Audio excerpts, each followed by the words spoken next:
하박국 1장 13절 주께서는 눈이 정결하심으로 악을 참아 보지 못하시며 패역을 참아 보지 못하시거늘 어찌하여 거짓된 자들을 방관하시며 악인이 자기보다 의로운 사람을 삼키는데도 잠잠하시나이까.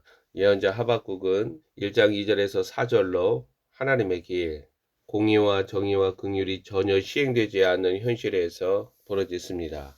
악인들이 의인들을 울타리처럼 두르고 죄악과 불의와 겁탈과 강포를 버젓이 행하더라도 의인들의 부르짖음이 차단되고 악인들을 심판하시는 여호와 하나님의 개입을 경험하지 못합니다.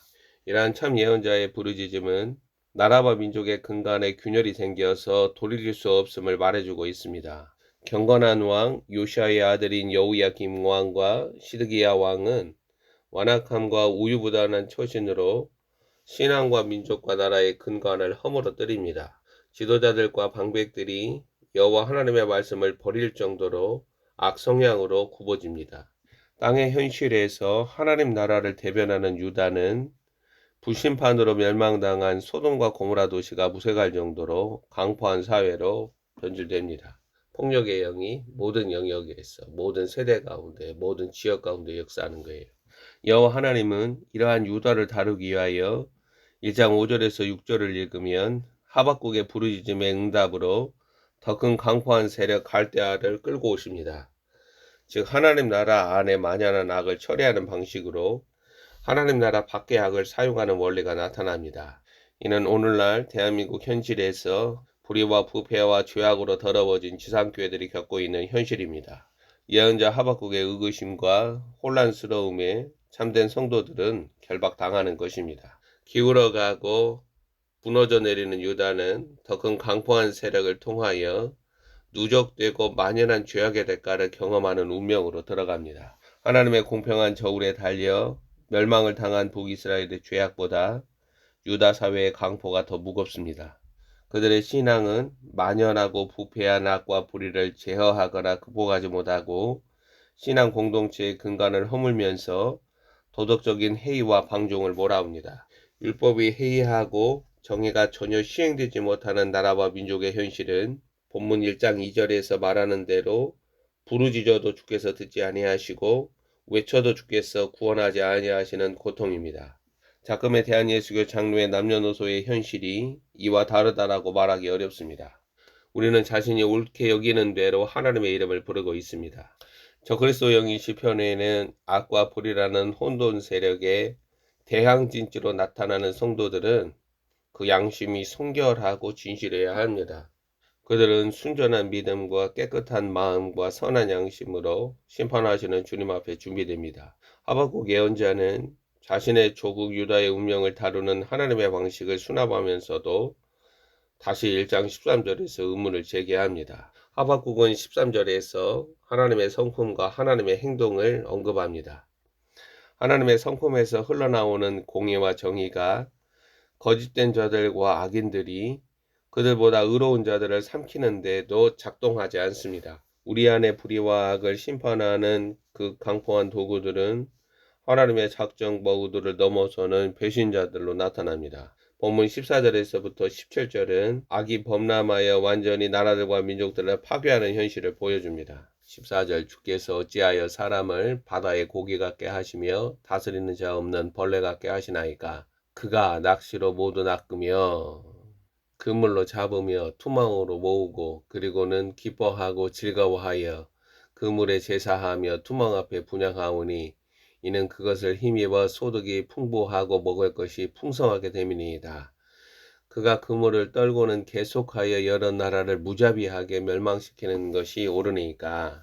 강포한 사회 패역한 자들인 유다는 하나님의 심판 도구 바벨론 왕 느부갓네살에 의하여서 파괴되고 멸망당합니다. 그리고 느부갓네살은 나라들과 민족들을 심판하시는 하나님의 도구임이 밝혀집니다.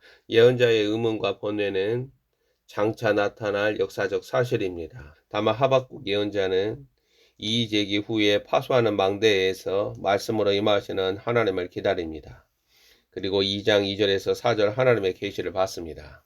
2장 2절 여호와께서 내게 대답하여 이르시되 너는 이 묵시를 기록하여 판에 명백히 새기되 달려가면서도 읽을 수 있게 하라.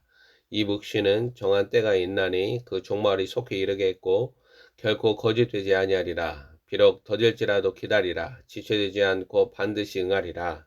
정한 때 지체되지 아니하고 이루어지는 하나님의 계획과 목적과 의도에 결박당하는 의인은 오직 믿음으로 하나님의 뜻이 이루어지기까지 견디며 분투해야 합니다. 예언자 하박국의 씨름은 악과 하나님의 정의입니다. 땅의 현실에서 하나님의 길을 걷는 자들은 이러한 예언자의 의구심과 부르짖음에 결속됩니다.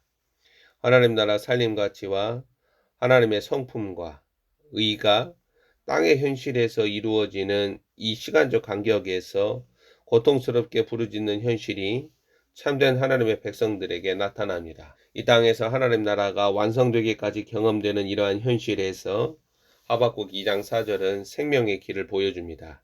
성도들과 목사들은 강포와 불의와 악이 범람할 때 이 땅에서 생명과 의의 길을 지키는, 의의 길을 걷는, 의의 방식으로 살아가는 자들입니다. 땅의 현실에서 겪는 참 예언자적 감수성과 탄식과 부르짖음이 없는 지상교회들은 사실 강포와 불의한 사회를 만들어가는 방조범에 지나지 않습니다. 불의한 자들이라는 패거리 세력들이 장악한 대한민국 현실에서 대한예수교 장로의 남녀노소들도 예배가 아닙니다. 짐승의 식탁과 질서를 통합이라는 아젠다로 구현하는 대한민국에서 지상교회들과 성도들은 생존을 위하여 합병을 도모하거나 무능과 무지와 방관주의를 드러내고 있습니다. 그들에게는 복음이 있다고 말하지만 현실 상황에서 그 갈라진 틈을 메우는 가교 역할은 하지 못하고 종교 본산지 유지에 혈안이 되어 있습니다. 그래서 보복하시는 주님이 지상교회들을 심판하시는 현실 개입에서 우리는 하박국과 같이 이유제기도 하지 못합니다. 성도들과 목사들은 우주적인 악, 죄, 마귀를 멸하고 사망이 결정적으로 완전히 그리스도의 십자가에서 패배하였다라는 사실을 믿고 말합니다. 하지만 현실적으로 만물이 주 예수 그리스도 발 아래 복종하는 것을 기다리고 있습니다. 이 사이에서 악과 불의가 땅에서 만연할 때 권력이 드러내는 부패와 강포와 압제에서 목사들과 성도들은 뭐라고 변명하는가? 우리는 부끄러울 따름입니다. 우리는 정작 하나님 앞에서 침묵하는 법을 알지도 못하며 침묵하는 때와 입을 벌려 말하는 때도 알지 못합니다.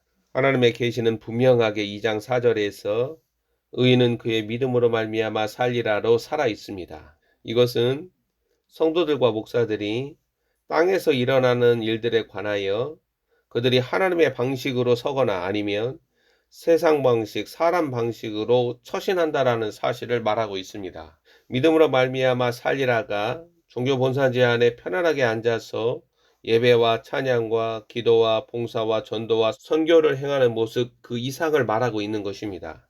지금 방관자들, 침묵하는 자들, 자기 방식을 쫓아 행하는 목사들과 성도들은 하박국 2장 4절의 말씀이 무엇을 말함인지 예언자 하박국의 삶과 신앙으로 가늠할 수 있습니다. 그리고 그들은 살아계시는 하나님 앞에 나아가 하박국처럼 날이 선 질문으로 문제 제기를 하고 부르짖으며 현실적인 악과 필연적인 정의가 시행되지 않는 이 갈라진 틈을 메우는 합당한 하나님의 그릇으로 자신을 드러낼 수도 있습니다. 그렇게 짐승의 질서와 식탁이 마련되는 대한민국에서 여전히 하나님의 길을 걷는, 의의 길을 걷는 삶이 2장 4절에 오직 의인은 믿음으로 말미암아 살리라 이 의미입니다. 이러한 삶의 방식은 폐역하고 강포한 세대와 시대를 향하여 하나님의 정의가 하나님의 때에 필연적으로 확고하게 집행되는 역사적 진실로 항거하는 모습입니다. 그래서 지상교회들과 목사들은 자신의 세대 구조적인 불의와 악과 강포에 관하여 침묵할 수 없습니다. 그리스도인에게 불의하게 저항하는 정의의 문제는 도덕적인 양심이나 신앙의 책임으로 다가오는 것입니다. 하지만 대한예수교 장로의 남녀노소는 특히 독실하다는 기독교인들은 벙어리 개요, 눈을 감은 자들이며 듣지 못하는 자들처럼 오직 자기를 위하여 살아갈 뿐입니다. 그들은 말해야 할 때 침묵하고 똑바로 들여다봐야 할 때에 방관하고 외면하는 자기중심적 경건으로 2장 4절 전반절이 말하는 대로 그의 마음이 교만하며 그 속에서 정직하지 못할 뿐입니다. 성도들은 악과 불의를 다루는 하나님의 정의가 그리스도의 십자가로 땅의 현실에 드러난 사실을 말합니다. 목사들이나 성도들은 경건하여 하나님과 동행하며 교제한다라고도 말합니다. 이렇게 그들이 하나님의 길을 걷고 있다면 악한 사회 구조가 태생적으로 만들어내는 불의와 악에 편들거나 연루될 수 없습니다. 오히려 그들은 공세적으로 적그리스도 짐승의 질서와 식탁을 마련하는 불법한 자들이라는 이 패거리 세력들을 옹호하거나 지지하지 않고 저항하며 싸우는 것입니다. 부상하는 짐승의 제국은 악과 불의, 강포와 압제를 나라들과 민족들이 외놨습니다. 불법이 사람들의 양심과 입을 틀어막고 큰 음녀 바벨론의 아젠다에 사람들을 가둡니다. 성도는 이러한 악하고 불의한 세상 한켠에서 나는 믿음으로 말미암아 살고 있어 라고 쇠대하듯이 자신을 속일 수 있습니다. 하지만 그들 안에 있는 믿음은 오직 하나님의 아들 그리스도의 믿음으로 하나님의 그리스도가 자신 안에 들어옴으로 말미암아 오직 믿음으로 말미암아 살리라가 가능해지는 것입니다. 달려가면서도 판에 명백히 새겨진 묵시와 그 하나님의 증거를 읽어가는 동시에 자신을 그릇 삼아 증거하는 삶을 살아갑니다. 이렇게 십자가의 길에 들어서서 믿음으로 그 길을 걸어감이 죽어가는 신앙을 다시 살아나게 합니다. 우리 주 예수 그리스도는 성도들에게 악과 불의의 세상, 강포와 불신과 압제의 세대를 이기는 믿음을 주셨습니다.